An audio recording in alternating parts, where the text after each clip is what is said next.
interests align. And even if you maybe don't really have research interests concretely figured out, maybe you roughly kind of know what you want to do, and this person is working in a similar area. And but also, apart from the research, there's also like the personal aspect. So it's very important that you're working with someone that you have you have a great rapport with, because there will be points where your research might not be going great, but if you have this person who's always motivating you and kind of uplifting you, that makes a huge difference. So I think more than the university, once I had offers from a few places, I visited the universities and I visited the professors who might potentially be working with. And I had these conversations where I asked questions about them and their students and all kinds of things that gave me some perspective about who they are as an advisor. And I think I largely made my decision based on that. University wise, I think I was also interested in seeing the student culture. Like I was interested in going to a place where not only is it rich in terms of like students communicating research, but it's also like they have a strong cohort. People, so for example, I finished my PhD at the University of Michigan. They have a wonderful sort of like a union for grad students. So it gives you a lot of healthcare benefits, a lot of really nice things that you get as a graduate student. And also the students just are generally like an amazing community for you to like work with and hang out with. So all of those, like the people aspect, I think is what I considered more than the university per se. Yeah, I totally echo what Akshita just mentioned. So it's, I always suggest, anyone who's seeking advice that it's always more about the advisor. So for example, I had an amazing advisor for my PhD, and I am really glad I had her. It's a long journey, and as exactly what Akshita was mentioning, there will be ups and downs, and so if there is someone who just kind of helps you, to motivates you and helps you to power through that, especially the downs, nothing replaces that. So definitely that. So for me, my journey was, after I completed my undergrad, I worked in the industry in India for 5.5 years. And then I decided that, I want to go to grad school. So I started preparing for my GRE and TOEFL while I was working full time. So the way I, kind of chose the universities was like, first I, send out emails to, first I went to each of the universities, websites, and try to look at the faculty profile and go through their page and look at their recent publications, and try to get an overall idea of what their research is about. And then I reached out to a few of them, and of course, so that's the other thing, when you send out these emails, don't generally you don't get a lot of replies back. But then it's good. I would still advise to do that, because you might get some replies back, and then the my advice would be to set up a Zoom call. So as Akshita was mentioning, that she visited the universities. Like, I was an international student, so I didn't have the opportunity to physically visit the university. So what I did instead was set up Zoom calls, well, Skype, Zoom, mixture of that, and try to talk to your potential advisor and see, if you really can talk with that person, and if you have a match, and if you can communicate clearly with that person, ask questions. Like, I can, if you want to ask me, like, what kind of questions to ask, I can give you advice on that later on. But again, so for choosing the universities, definitely the advisor, the research area that you are interested in, and if possible, like, apply to like a few universities. So where you think, depending on your GRE score and your profile. What I did personally was kind of uh, did like too ambitious, three ambitious, to like in the middle tier, kind of that. So you have like a mix of all. So that was my strategy. Fantastic. two excellent perspectives on how to vet as well as think about what your priorities are, right? When it comes time to picking a university. And I think I would echo both of the points that have been made by both of the fantastic panelists. All right, so I'm looking here at Discord and I see that there's some more upvotes for another question. So I'm going to ask you guys to address this one briefly because I do see some other interesting questions coming in that I would like for us to get to. One that was upvoted the most as well was, what kind of benefits can you expect doing your work as a PhD, right? We know it's hard work, but like, what are the benefits? What good would you say comes from going to get your PhD? During as well as after. I think it sounds like the question is more targeted at during your PhD, what benefits do you get? But maybe you can speak a little to both. I think I personally experienced tremendous personal growth. It helped me in like these are all like a lot of meta Sorry, just points. to jump in. This question is actually yeah. about like, because this panel is about labor, it's actually about worker benefits. Oh, okay. Like, I got the question. Thank you for clarifying. Yeah, Thank you for that. like, yeah. Okay, so I think I mentioned a little bit about like the union at Michigan. So speaking a little bit about that, I think that in the universities that you are applying to, once you get an offer from, it's important for you to verify like a few different things. One, you find out what it is that they are paying you and what your source of income is going to be. Is it primarily going to come from your advisor's grant funding? Do they have other options if your advisor runs out of funding? So for example, some universities might offer you like a TA-ship. If your advisor is unable to pay for you, there could also be internal scholarships that you can apply for, which are easier to get to because it's only the students within the pool. Like for example, at CMU, there are a lot of these scholarships that you can apply to. So find out what your source of funding is going to be, and it's important to know that beforehand when you're making your decision, just so that you know that there aren't any surprises later on that you weren't quite expecting. So that's one thing. The other thing is there are universities that will also give you healthcare benefits. This again is very university dependent. So again, a question that you should be asking when you're potentially considering a university. So at Michigan, I was telling you they have a really strong union. So the kinds of healthcare benefits that I got there, I don't get it as a professor now. It was amazing, just because they had this really good union that fought for these student rights. So that was another thing. And then there are another thing that you really need to ask questions about is, you will see that in some places they might pay you more than others, but that's also because the cost of living is super high. So as a PhD student, it's important for you to, like live comfortably. Maybe, you're not living luxuriously, but at the very least, you want to be able to meet your needs. And so again, ask questions about like, what is the cost of living like? Talk to current students there and then see if they're able to afford their rent, if they're, and they're able to save.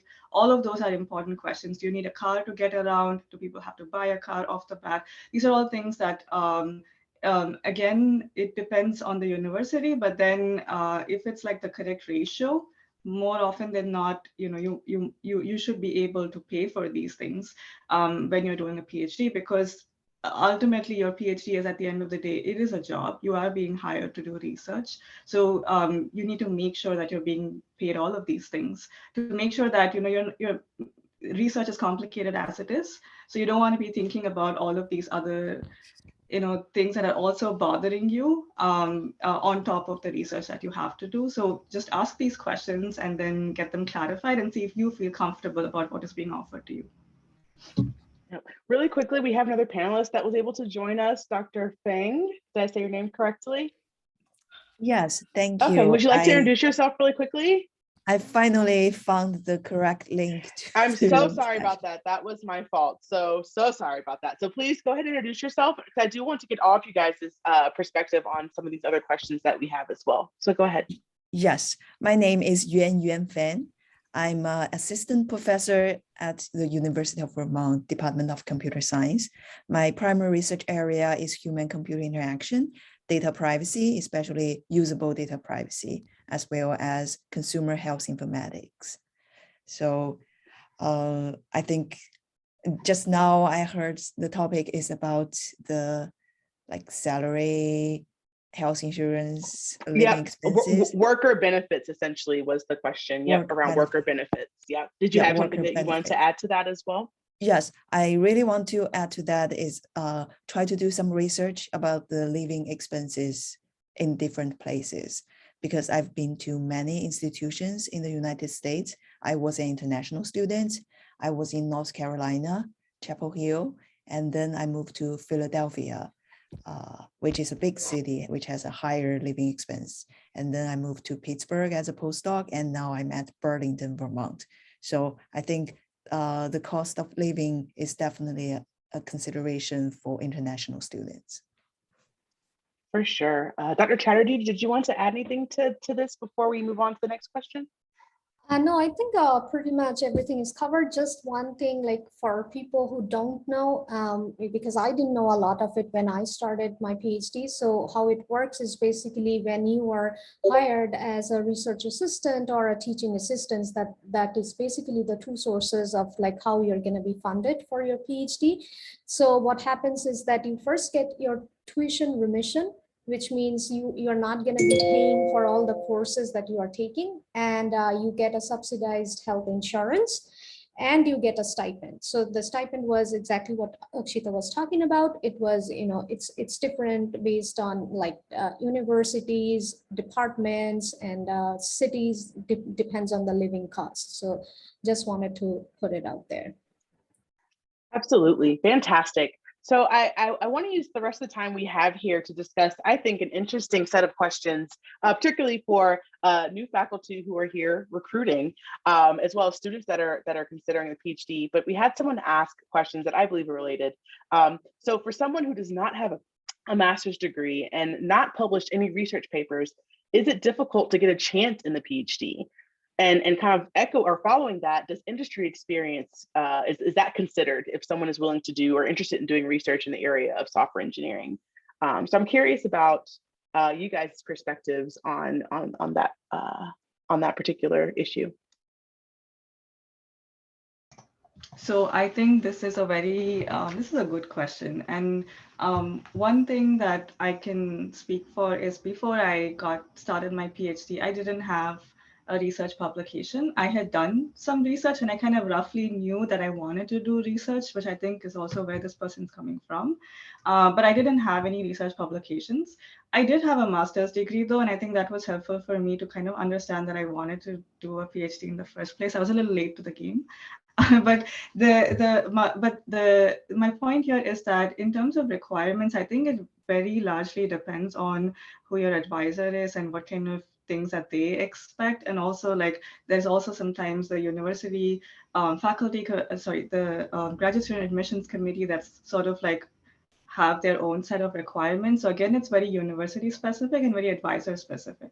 That said, I know that there are advisors who expect you to have research and research publications. There are advisors who don't. Similarly, there are advisors who expect you. I don't think a master's degree is honestly an expectation. There are plenty of students who come from being undergraduate students to going on to doing their PhD. I would say I was more of an exception than the norm, at least in my university, in terms of having a master's degree. So definitely not something that you need to feel concerned about.